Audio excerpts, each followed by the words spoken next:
नमस्ते दोस्तों। आज की इस कहानी में आपका स्वागत है।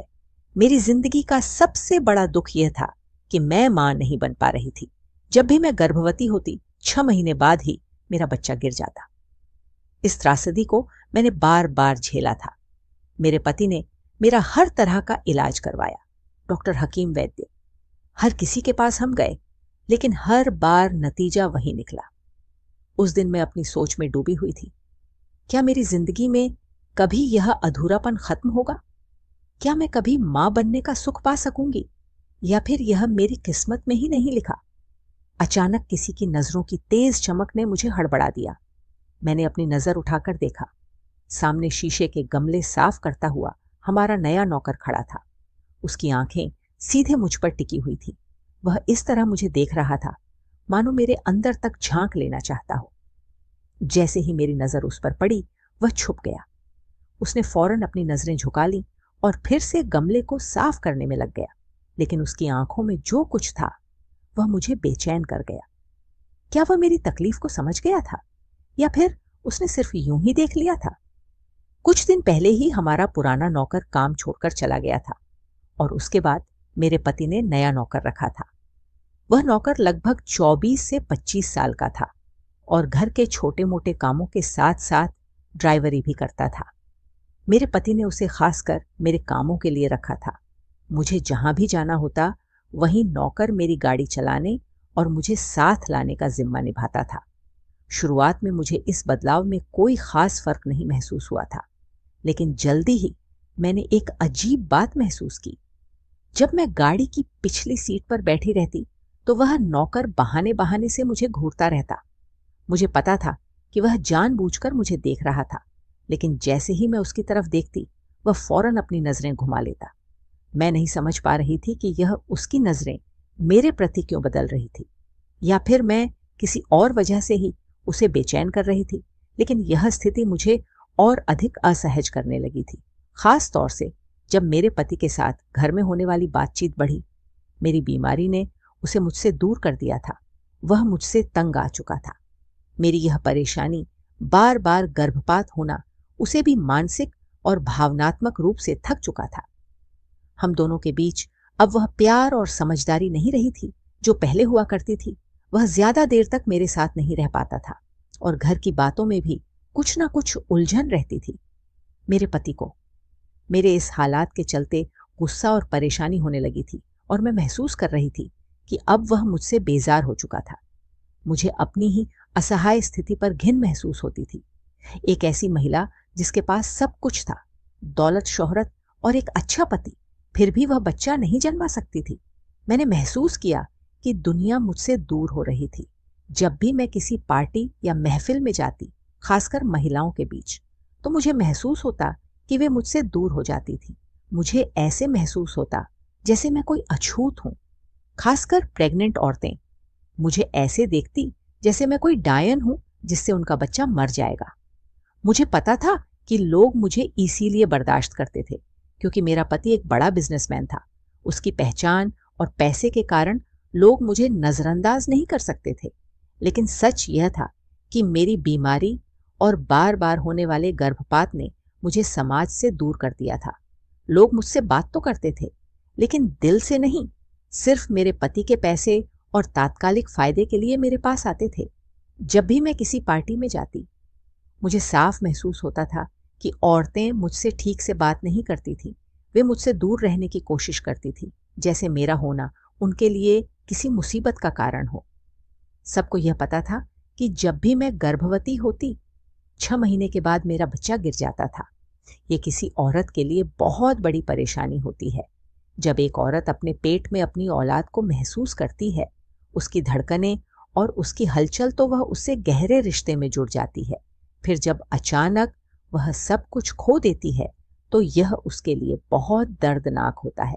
यह दर्द शारीरिक ही नहीं, मानसिक और भावनात्मक भी होता है। औरत के लिए यह स्वीकार करना मुश्किल होता है कि वह अपनी संतान को जन्म नहीं दे सकती। बार बार ऐसा होने से आत्मविश्वास भी खत्म हो जाता है।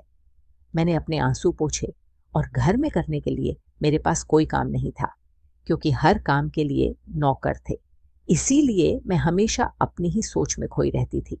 रात को जब संजय घर आता तो मेरा चेहरा देखकर उसके माथे पर चिंता के निशानने लगते थे। संजय मेरे बाबा के साथ काम करता था। मैंने उसे पहली बार मेरे बाबा के ऑफिस में देखा था और फिर मेरे बाबा ने ही इसे मुझसे शादी के लिए कहा। इस पर संजय को कोई ऐतराज नहीं था। हम दोनों की शादी को 7 साल हो गए थे। इस समय में मैंने 4 बार गर्भ धारण किया, लेकिन हर बार मेरा बच्चा गिर गया। संजय ने मेरे इलाज के लिए हर कोशिश की, कोई भी तरीका नहीं छोड़ा। मुझे विदेश भी लेकर गया, लेकिन मेरी बीमारी का कोई इलाज नहीं मिला। अब तो संजय भी मुझसे परेशान रहने लगा था। वह मुझसे कहता था, 7 साल हो गए हैं, लेकिन मैं अब थक चुका हूं। इतनी सारी जायदाद है, लेकिन इसका कोई वारिस नहीं है। मुझे आगे की कोई उम्मीद नहीं है। मैं क्या करूंगा? इतनी संपत्ति का अगर मैं मर गया तो सारा कुछ दूसरों के हाथों में चला जाएगा। आज भी मैं गुमसुम बैठी, उसकी बातें ही सुन रही थी। उसे क्या कह सकती थी? पिछले 3 साल से वह मुझे ऐसे ही बातें सुना रहे थे, लेकिन मैं बिल्कुल खामोश थी। इसकी बातों का मतलब अच्छी तरह से जानती थी जो वह चाहता था। मैं इसकी इजाजत उसे किसी कीमत पर भी नहीं दे सकती थी। वह 3 साल से मुझे दबे दबे लफ्जों से कह रहा था, लेकिन आज तो जैसे उसने मुझे साफ कह दिया था। कहने लगा, मैं दूसरी शादी करना चाहता हूं। मैं रोने लगी। संजय, ये क्या कह रहे हो? मैंने उसका हाथ पकड़ लिया।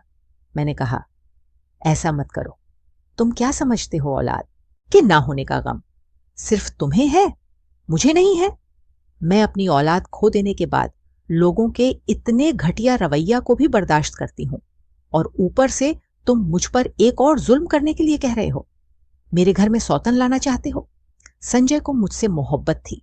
शायद यही वजह थी कि पिछले 7 सालों से वह मुझे यह बात कहते हुए कतरा ही रहा था। लेकिन वह था तो एक आदमी ही, और वह कुछ भी कर सकता था। मैं अपने घर में किसी भी दूसरी औरत को बर्दाश्त नहीं कर सकती थी, ना ही अपना पति किसी के साथ बांट सकती थी। मुझे बस इसी बात का डर था। वह कहने लगा कि तुम औरतों के पास यह प्लस पॉइंट है कि जरा सी बात पर रोकर अपना दिल का बोझ हल्का कर लेती हो। लेकिन बताओ मैं क्या करूं? मुझे औलाद चाहिए, वह भी हर हाल में। मैंने अगर और साल बर्बाद कर दिए तो और मुश्किल हो जाएगी। मैंने कहा, संजय, तुमने जैसा चाहा मेरा इलाज करवा दे रहे हो, अभी जो चाहे कर लो। मैंने कभी इनकार तो नहीं किया, लेकिन मुझे इस तकलीफ में मत डालो। इस बार उन्होंने अपना हाथ मेरे दोनों हाथों से खींचा और उठकर बाहर चले गए। मैं पूरी रात रोती रही। सुबह मेरी आंखें बहुत ज्यादा सूजी हुई थी। संजय मेरे उठने से पहले ही जा चुके थे। मैं कमरे से बाहर आई तो नौकर मुझे नाश्ते का पूछने लगी। मैंने कहा, मुझे कुछ नहीं खाना, बस एक कप चाय दे दो। मैं हॉल के सोफे पर ही बैठ गई थी, जहां वह नौकर शीशे की टेबल और गमले को कपड़े से साफ कर रहा था, और मेरी आंखें देखकर कहने लगा कि आपको कोई मसला है, आपके साथ कोई परेशानी है, साहब क्यों हर वक्त इतनी उदास रहती हैं? मैंने अजीब अंदाज से उसे देखा। मैंने कहा, अपने काम से काम रखो। मैं कैसी हूं कैसे नहीं, तुम्हें कोई जरूरत नहीं है इस बात में इंटरेस्ट लेने की। उसने अपने कंधे उचका और गहरी सांस ली। दोबारा से गमला साफ करने लगा। नौकर ने मेरे सामने चाय का कप रख दिया और फिर चले गए। मैंने चाय का कप पकड़ा और पीने लगी। तभी वह कहने लगा, आप किसी से अपना गम बता दें तो हो सकता है ना आपकी परेशानी दूर हो जाए। उसकी यह बात मुझे चौंक आ गई। मुझे हैरानी हुई कि वह कैसे जानता था कि मुझे क्या परेशानी है, जबकि उसे तो अभी 1 महीना ही हुआ था। घर में काम करने आए। फिर मैंने सोचा कि शायद घर में इतने सारे नौकर ना रानियां हैं, किसी ने मुझे लेकर बात की होगी। फिर एक और ख्याल आया कि हो सकता है यह किसी पीर फकीर को जानता हो जो मेरी परेशानी का हल कर सकता है। मैंने उससे कहा, इधर आओ, जरा मेरी बात सुनो। मेरा यह कहना था कि शायद वह पहले से ही इस बात के इंतजार में था। फौरन ही उसने सफाई वाला कपड़ा एक तरफ रखा और मेरे पास जमीन पर आकर बैठ गया। मैंने हैरान होकर उससे पूछा, तुम्हें कैसे पता कि मुझे क्या परेशानी है और मैं क्यों इतनी उदास और परेशान रहती हूं? मेरी बात सुनकर वह थोड़ी देर चुप रहा। फिर उसने धीरे से कहा, पता चल जाता है मुझे। मैम, मुझे आपका हाल देखकर बहुत दुख होता है। फिर वह थोड़ा रुक कर बोला, यह बात आपकी नौकरानी ने मुझे बताई थी। मैंने उसकी बात सुनकर चुपचाप सिर झुकाया और फिर कहा, तुम्हारे पास इस परेशानी का क्या हल है? मेरी बात सुनते ही उसकी नजरें झुक गई। कुछ देर तक वह खामोश रहा। फिर उसने कहा, परेशानी का हल तो है, लेकिन आप शायद ये काम नहीं कर सकती। मेरे मन में इस बात से खलबली मच गई। मैंने उसे घूरते हुए कहा, ऐसा भी क्या काम है जो मैं नहीं कर सकती? तो मुझे बताओ। उसकी बातें मुझे चौंका रही थीं और मैं जानना चाहती कि वह क्या बात करने जा रहा है। वह अचानक खड़ा हो गया और बोला, मैम, मुझे पूरा यकीन है कि आप वह काम नहीं कर सकती। यह कहते हुए वह बिना कुछ और बोले जल्दी से वहां से चला गया। मैं उसे जाते हुए देखती रही और मेरे मन में कई सवाल उमड़ रहे थे। भला ऐसा क्या काम हो सकता है जो मैं नहीं कर सकती? मेरे दिमाग में यह ख्याल आ रहा था और मैं खुद को उस सवाल के जवाब के लिए तैयार कर रही थी। मैंने कई बार कोशिश की थी, डॉक्टर से लेकर एम और यहां तक कि पीर फकीरों तक से इलाज करवाया था, लेकिन कोई भी इलाज मुझ पर असर नहीं करता था। फिर भी एक पढ़ी लिखी महिला होते हुए भी मैं कई बार पीर फकीरों के पास गई थी। मैंने जो कुछ भी मुझे बताया गया मैंने किया। उन्होंने जो तरीका बताया मैंने उसे अपनाया, लेकिन आखिरकार मुझे हर बार वही निराशा ही हाथ लगी। अब मुझे यह समझ में नहीं आ रहा था कि वह नौकर ऐसा क्या जानता था और क्या वह सचमुच किसी हल के बारे में बात कर रहा था या फिर बस मुझे बहलाने की कोशिश कर रहा था। इंसान उम्मीद पर ही जिंदा रहता है, यही सच है। जब उसे लगता है कि शायद कोई रास्ता उसे दिखे तो उसकी उम्मीद फिर से जिंदा हो जाती है। मुझे भी उस वक्त एक नई उम्मीद से मिल गई थी। मैं सोचने लगी थी कि शायद वह नौकर मुझे जो इलाज बताना चाहता है वह मेरी परेशानी का हल हो। एक छोटी सी उम्मीद, एक छोटा सा विश्वास जो मेरे दिल में जागा था, वही मुझे हर दर्द और हर तकलीफ से बाहर निकालने का एक मौका दे सकता था। मैंने तय कर लिया था कि जो भी वह बताने वाला है मैं वह जरूर करूंगी। उस समय मुझे बस एक चीज की उम्मीद थी और वह थी मेरा इलाज। अब मेरे मन में एक नई उम्मीद पलने लगी थी और मैं उस रास्ते पर चलने को तैयार हो गई थी जिसे वह नौकर सुलझाने वाला था। लेकिन एक और परेशानी थी जो मुझे बहुत परेशान कर रही थी। वह परेशानी यह थी कि मेरे पति संजय ने मुझे खुद से दूसरी शादी करने की बात कही थी। उन्होंने कहा था कि अगर मैं अपने इलाज से ठीक नहीं होती तो वह औलाद के लिए दूसरी शादी करेंगे। यह बात मुझे अंदर से चीर रही थी। मैंने अपनी पूरी जिंदगी अपने पति के साथ बिताने का सपना देखा था और अब यह बिखरता हुआ सा लगता था। मुझे समझ में नहीं आ रहा था कि मैं क्या करूं। मुझे किसी भी हालत में औलाद चाहिए थी, चाहे मुझे कोई भी रास्ता क्यों ना अपनाना पड़े। लेकिन एक और बड़ी बात यह थी कि मैं अपने पति को छोड़ नहीं सकती थी। मैं किसी दूसरी औरत को अपनी जगह नहीं लेने दे सकती थी। अगले दिन जब मैं शॉपिंग के लिए घर से निकली तो उसी नौजवान ड्राइवर के साथ बाहर गई थी। गाड़ी में बैठते ही कुछ हल्की फुल्की बातें करने के बाद मैंने उससे सीधे पूछा कि वह मुझे वह इलाज बताए जिससे मेरी परेशानी खत्म हो सकती है। मैं हर हाल में वह इलाज करवाना चाहती थी। बस मुझे उम्मीद थी कि वह मुझे कुछ रास्ता बताएगा। वह थोड़ी देर तक चुप रहा। फिर उसने कहा, मैम, मैंने आपको पहले ही कहा है कि यह आपके बस का काम नहीं है। औरतें हर काम नहीं कर सकती। मैंने एक बार फिर से उसे यकीन दिलाया। क्या यह इलाज 100% मुझे औलाद दे सकता है? वह झिलकते हुए बोला, हाँ बिल्कुल हो सकता है, और इस पर तो मैं शर्त भी लगा सकता हूं। उसकी बातों में ऐसा भरोसा था कि मैं सोचने लगी शायद यह सच हो। मैंने पूछा, क्या कोई बाबा है या कोई डॉक्टर या हकीम जो इसका इलाज करता हो? वह हंसते हुए बोला, नहीं, इन तीनों में से कोई भी नहीं। तुम इन तीनों के पास पहले ही जा चुकी हो और खाली हाथ लौटी हो। मेरे माग में एक ही सवाल था, तो फिर यह इलाज किसके पास है? उसकी बातों से ऐसा लग रहा था जैसे वह मुझसे कुछ छुपा रहा हो। मैंने उसे बार बार पूछा कि वह मुझे आखिर वह इलाज बताता क्यों नहीं, लेकिन वह बार बार मेरी बात को टाल गया, जैसे उसे किसी से डर हो। जितना मैं उसे दबाव डालकर जानने की कोशिश करती उतना ही वह मुझे टालने की कोशिश करता। उसकी चुप्पी और घबराहट से मुझे यह महसूस हो रहा था कि यह कोई साधारण इलाज नहीं है, कुछ तो अलग है।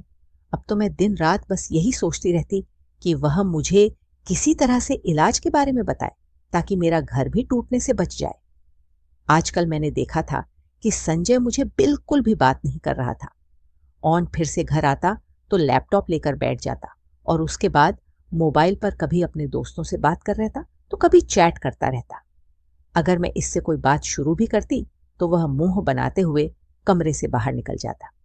लेकिन इसके बाद जो मैंने देखा, मेरे पैरों के नीचे से जमीन ही निकल गई। आज भी मैं उस ड्राइवर के साथ एक शॉपिंग मॉल पर गई थी जहां मैंने संजय को एक खूबसूरत सी लड़की के साथ बैठे देखा था। वह इस लड़की को शॉपिंग करवा रहा था। इसे देखकर तो मेरे जैसे होश उड़ गए थे। यह संजय की वही सेक्रेटरी थी। वह नौकर भी मेरे साथ था। मेरे चेहरे की उड़ी हुई रंगत देख रहा था। संजय और वह लड़की कुछ कदम के फैसले पर मेरे सामने एक शॉप के अंदर खड़े हंस रहे थे, बातें कर रहे थे। वह लड़की अपने लिए कपड़े पसंद कर रही थी और संजय से पूछ रही थी कि वह कौन से कपड़े ले। और मुझे लगा कि जैसे मैं खड़ी खड़ी पागल हो चुकी हूं, मेरे अंदर से कोई चीज छीन सी गई हो। मेरे अंदर से कोई चीज अचानक से टूटी थी, लेकिन वह मेरा पति था। फिर मैंने उससे मोहब्बत भी बहुत ज्यादा की थी। इसके साथ मैं किसी भी लड़की को बर्दाश्त नहीं कर सकती थी। मुझे याद है, जब मेरी शादी हुई थी तो शादी से पहले संजय की ही पर्सनल सेक्रेटरी थी, लेकिन मैं आते ही इस लड़की की छुट्टी करवा दी थी। मैंने कहा था, संजय, तुम अपनी सेक्रेटरी किसी मेल को रखो। मैं तुम्हारे साथ किसी भी फीमेल को बर्दाश्त नहीं कर सकती थी। इस वक्त तो संजय ने मेरी बात मान ली थी, लेकिन इस लड़की के साथ देखकर मेरे होश उड़ गए थे। दिल में अजीबोगरीब ख्यालात से उठने लगे थे। मैंने अपने शॉपिंग बैग वहीं फेंका और तेज कदमों से चलती हुई संजय और इस लड़की के सामने खड़ी हो गई। मुझे देखकर वह दोनों ही चौंके थे। मैंने कहा, संजय, यह कौन है? मेरा लहजा बहुत ही ज्यादा गुस्से भरा था। संजय ने कहा, अभी तुम घर जाओ, मैं घर आकर बात करूंगा। मैंने उसे कहा, नहीं, मुझे अभी बताओ यह कौन है। तुम कैसे किसी लड़की के साथ बाजारों में घूम फिर सकते हो? तुम मेरे पति हो और मेरे लिए तो तुम्हारे पास वक्त नहीं होता। जब भी मैं तुम्हें अपने साथ शॉपिंग के लिए कहती हूं तो तुम मुझे मना कर देते हो कि तुम बिजी हो और इस लड़के के साथ घूमने फिरने के लिए तुम्हारे पास टाइम है। मेरा गुस्सा 7वें आसमान पर था। मेरा लहजा भी तेज होने लगा। बहुत से आते जाते लोग मुझे और संजय को देख रहे थे। संजय ने जब चारों तरफ देखा तो मुझे गुस्से से घूरने लगा। मुझे कहने लगा कि बाजार में तमाशा मत लगाओ और घर जाओ। मैंने कहा, क्यों? मैं घर जाऊं? यह कौन है तुम्हारे साथ? तुम इसे नौकरी से निकाल चुके थे। फिर इस लड़की को गुस्से से कहा कि निक तुम यहां से, और अगर दोबारा तुम संजय के साथ नजर आई तो मैं तुम्हारा गला दबाकर तुम्हें जान से मार डालूंगी। मुझे ना तो अपने गुस्से की परवाह थी, ना इस बात का होश था कि मैं इस वक्त ऐसी जगह पर खड़ी हूं जहां लोग मुझे देख रहे हैं। मुझे तो बस वह लड़की संजय के साथ खड़ी हुई बर्दाश्त नहीं हो रही थी। मेरी बात सुनकर वह लड़की फौरन वहां से चली गई। इसके बाद संजय ने मुझे बाजू से पकड़ा और मुझे मॉल से बाहर ले आया। वह नौजवान लड़का भी हमारे पीछे पीछे पीछे आने लगा। संजय ने मुझे गाड़ी का पिछला दरवाजा खोलकर अंदर की तरफ धकेल दिया और खुद ही मेरे बराबर में बैठ गया और इस लड़के से कहने लगा, गाड़ी चलाओ। वह चुपचाप गाड़ी चलाने लगा। मैं रोने लगी। मैंने कहा कि संजय, मैं तुम्हें किसी कीमत पर दूसरी शादी नहीं करने दूंगी। संजय मुझे जहर भरी नजरों से देख रहा था और गुस्से से कहने लगा कि तुमने पहले ही मेरा शॉपिंग मॉल पर बहुत तमाशा बना दिया है। गाड़ी में चुपचाप बैठी रहो, वरना यह ना हो कि मेरा तुम पर हाथ उठ जाए। संजय का यह कहना था कि गाड़ी को एकदम ब्रेक लगी थी। झटके से गाड़ी रोकने की वजह से मैं और संजय आगे की तरफ आ चुके थे। संजय इस लड़के से कहने लगा, क्या तुम पागल हो गए हो? गाड़ी क्यों रोकी है तुमने? वह पीछे पलट कर देखने लगा। कहने लगा, साहब जी, औरत से ऐसी बातें नहीं करते। मैडम, परेशान हैं आप? उन्हें आराम से भी समझा सकते हैं। मैं ये नहीं समझ पा रही थी कि इसने संजय से ऐसा क्यों कहा। यह मेरा और संजय का मामला था। वह कौन होता है? ये सब कहने वाला यही हाल संजय का भी था। इससे पहले ही मुझ पर गुस्सा था और नौकर से कहने लगा, अपनी औकात मत भूलो, तुम मुझे सिखाओ। कहा कि मुझे अपनी बीवी से कैसी बात करनी है। अपने काम से काम रखो और गाड़ी चलाओ। वह लड़का भी काफी गुस्से में था। उसने इस बार बड़ी तेज स्पीड में गाड़ी चलाई थी। जैसे ही हम बंगले के अंदर दाखिल हुए, संजय मुझे कमरे में ले गए। कहने लगे, क्या चाहती हो तुम? अगर तुमने ऐसा ही तमाशा लगाए रखा तो मैं सचमुच शादी करके किसी लड़की को यहां ले आऊंगा। मैंने कहा कि मत भूलो कि जिस जायदाद पर तुम इतना अकड़ रहे हो ये सब मेरी है, ये बिजनेस मेरा है, ये बंगला भी मेरा है। आज तक मैंने संजय से यह बात नहीं जताई थी, लेकिन अब जता रही थी। मैंने कहा, तुम शायद भूल चुके हो कि तुम मेरे बाबा के साथ काम करते थे। मेरे मुंह से सुनकर वह कहने लगा कि बड़ा घमंड है तुम्हें अपने पैसे पर, इस घर पर। फिर वह मेरे पास आए और चिल्लाकर कहने लगे, तुमने मुझे दिया ही क्या है? एक औलाद तक तो तुम मुझे दे नहीं सकती, तुम्हें अपने पैसे पर इतना ही घमंड है? तो ठीक है, मैं तुम्हें तलाक देता हूं। यह सुनकर तो मुझे लगा कि मुझ पर किसी ने आसमान गिरा दिया हो। मैं संजय से कोई भी उम्मीद कर सकती थी, लेकिन तलाक की तो हरगिज नहीं। मिनट में ही उसने मुझे तलाक दे दी और चला गया। कहने लगा, संभालो अपना घर और अपना कारोबार में भी देखता हूं तुम कैसे सब कुछ संभालती हो। मुझे पैसों की कमी नहीं है, मैं बहुत पैसे बना चुका हूं।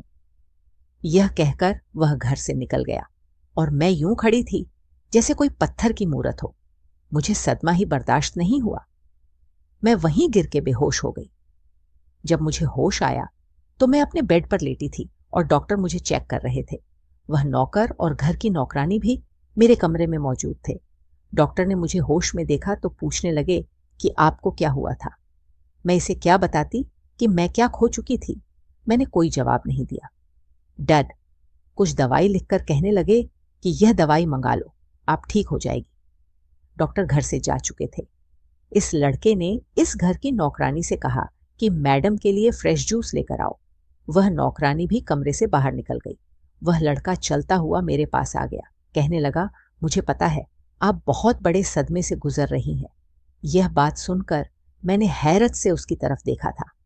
वह कैसे जानता था? क्योंकि जो बातें संजय ने मुझे कही थी वह कमरे में कही थी। मैंने उन्हें कहा कि तुम यह सब कैसे जानते हो? मेरा लहजा बिल्कुल टूटा हुआ सा था। कहने लगा कि मुझे आपकी फिक्र थी, इसलिए मैं लच में आ गया था और आपके कमरे के पास खड़ा हो गया था, क्योंकि साहिब जी भी गुस्से में थे और आप भी। मुझे डर था कि साहब जी कहीं आप पर हाथ ना उठाए, इसलिए आपके बीच होने वाली बातें मैं सुन चुका था। मैं रोने लगी। मैंने कहा, अगर मेरी औलाद होती तो संजय मुझे कभी ना छोड़ता। वह कहने लगा कि अगर आप इलाज कराए तो आपको औलाद हो सकती है। मैंने कहा, अब मैं क्या करूंगी? कैसे इलाज करवाऊंगी और किसके पास जाऊंगी? संजय ने तो मुझे तलाक दे दिया है। वह थोड़ी देर चुप रहा, फिर उसने कहा, आप मुझसे शादी कर लें, आपको आपके हर सवाल का जवाब मिल जाएगा और औलाद भी मिल जाएगी। यह सुनकर मैं हैरान रह गई।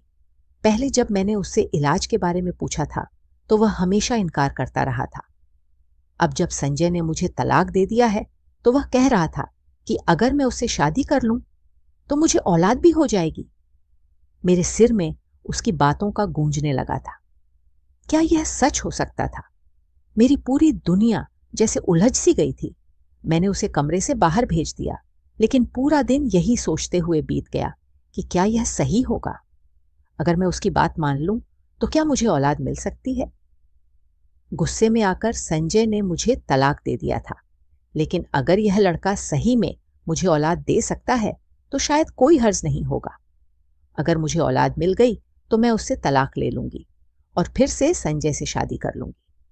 संजय को भी तो सिर्फ औलाद चाहिए थी, और अगर वह मुझे मिल जाती तो वह मुझे अपना लेंगे, क्योंकि उनकी चाहत वही थी। लेकिन इस सब के बीच मुझे एक सवाल परेशान कर रहा था। क्या मुझे सच में इस लड़के पर भरोसा करना चाहिए और उसकी शर्त माननी चाहिए?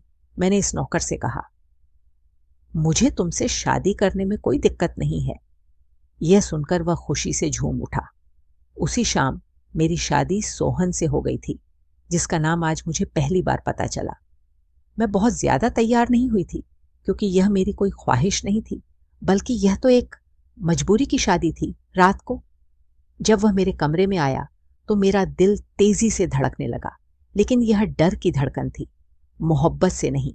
एक औरत के लिए अपनी जिंदगी में किसी दूसरे आदमी को शामिल करना शायद बहुत मुश्किल होता है, और मैं भी उसी दर्द और परेशानी से गुजर रही थी। बस वह अपना हक मुझसे सूल चुका था और मुझे उस रात सब कुछ अजनबी सा महसूस हो रहा था। लेकिन हैरत तब हुई जब 1 महीने बाद ही मुझे एहसास हुआ कि मैं प्रेग्नेंट हूं। यह मेरे लिए खुशखबरी थी, लेकिन फिर वही डर सता रहा था कि कहीं 6 महीने बाद फिर से मेरा बच्चा गिर ना जाए, जैसा हमेशा होता आया था। लेकिन इस बार ऐसा नहीं हुआ। मैंने एक बेटे को जन्म दिया। मैं बहुत खुश थी, लेकिन फिर से वही सवाल मेरे दिमाग में चलने लगे थे। आखिर उसने मुझसे ऐसा क्या किया कि इस बार मुझे एक जिंदा बच्चा हुआ है? क्या यह उसकी कोई किसी तरह की चाल थी? क्या मुझे इस बात पर यकीन करना चाहिए कि सोहन ने सच में कुछ किया था, या फिर यह सिर्फ एक इत्तेफाक था? मैंने सोहन से इस बात का जिक्र किया तो वह मुस्कुराकर कहने लगा, आपको औलाद चाहिए थी, वह मिल गई है, तो फिर क्यों परेशान हो रही है? उसकी बातें सुनकर मेरा दिल और भी ज्यादा उलझन में पड़ गया। मैंने फिर कहा, ऐसा करो, मुझे तलाक दे दो, मैं तुम्हारे साथ नहीं रहना चाहती हूं। यह सुनकर उसने मुझे बड़े गुस्से से देखा। मैंने फिर कहा, मैं संजय से मोहब्बत करती हूं। मैंने तुमसे सिर्फ औलाद के लिए शादी की थी। मैं देखना चाहती थी कि क्या वाकई तुमसे शादी करने से मुझे औलाद हो जाएगी, क्या मैं मां बन सकती हूं या नहीं। और अब मैं मां बन गई हूं। अब मुझे तुम्हारे साथ नहीं रहना है। वह मुझे बड़े गुस्से से देखता रहा, फिर बोला, जिस धोखेबाज के साथ आप रह रही थी वह खुद ही आपसे नहीं चाहता था। हर 6 महीने बाद वह आपको ऐसी दवा देता था जिससे आपका बच्चा खत्म हो जाए। यह सुनकर मैं हैरत से उसे देखने लगी। मैंने कहा, तुम झूठ बोल रहे हो। वह कहने लगा, मैं सच कह रहा हूं। आपके पति ने आपसे सिर्फ पैसों के लालच में शादी की थी। उनके पास जरिया कम था और वह एक कामयाब बिजनेसमैन बनना चाहते थे, लेकिन आपको वह सिर्फ एक साधन की तरह इस्तेमाल कर रहे थे। वह आपसे मोहब्बत नहीं करते थे। मोहब्बत तो उस लड़की से करते थे जिसे आपने मॉल में उनके साथ देखा था। आपके पति ने सिर्फ आपके पैसे का इस्तेमाल किया है और इस पैसे से उन्होंने ठीक ठाक रकम इकट्ठी कर ली है। आपको ना तो औलाद चाहिए थी और ना ही आपका साथ चाहिए था। उसकी बातें मेरे लिए एक झटका जैसी थी। मैं पूरी तरह से हिल चुकी थी, क्योंकि जो कुछ भी उसने कहा वह बहुत चौंकाने वाला था।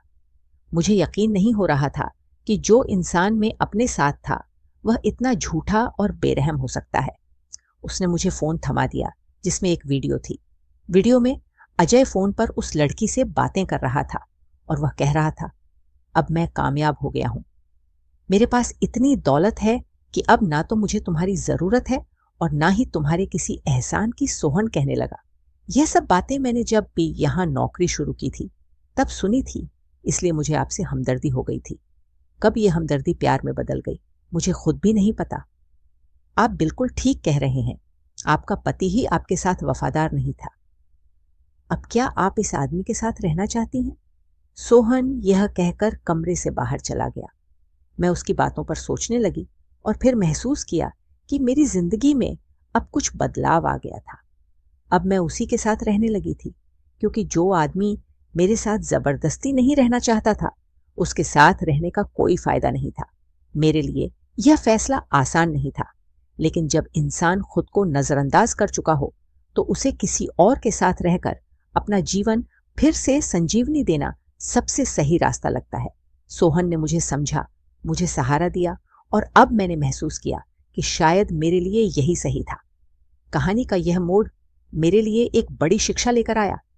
मैंने सीखा कि हमें कभी भी अपने आत्मसम्मान और खुशियों को दूसरों की उम्मीदों पर नहीं छोड़ना चाहिए। हम अपनी जिंदगी के फैसले खुद लें, क्योंकि सिर्फ हम ही जानते हैं कि हमें क्या चाहिए और हमारे लिए क्या सही है। जब मैं संजय से प्यार करती थी तब मैंने अपनी पहचान को खो दिया था।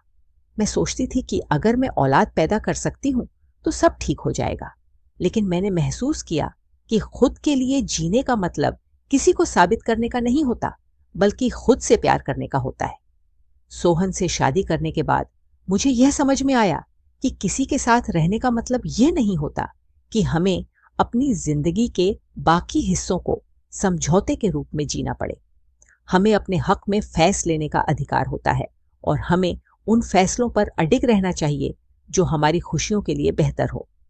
मैंने यह भी सीखा कि किसी के साथ धोखा खा जाने का मतलब यह नहीं होता कि हम अपनी पूरी जिंदगी किसी के साथ बर्बाद कर दें। हमें अपने आत्मसम्मान को हमेशा प्राथमिकता देनी चाहिए और जब कोई रिश्ते में नहीं रहना चाहता तो हमें उसे छोड़ने का साहस जुटाना चाहिए। यह कहानी मुझे यह भी सिखाती है कि जीवन में संघर्ष और परेशानी से निकलने के बाद हमें अपने आपको पहले से ज्यादा प्यार करना चाहिए। यह खुद से प्यार करने का समय होता है और यही वह बिंदु होता है जहां हम अपनी खुशियों को खोज सकते हैं। तो दोस्तों, आपको यह कहानी कैसी लगी कमेंट करके जरूर बताएं। अगर आपको यह कहानी पसंद आई हो तो इसे लाइक करें और अपने दोस्तों के साथ शेयर करें। आगे भी ऐसी ही रोमांचक कहानियों के लिए हमारे चैनल को सब्सक्राइब करें और बेल आइकन दबाना ना भूलें ताकि आप हमारी कोई भी कहानी मिस ना करें। धन्यवाद।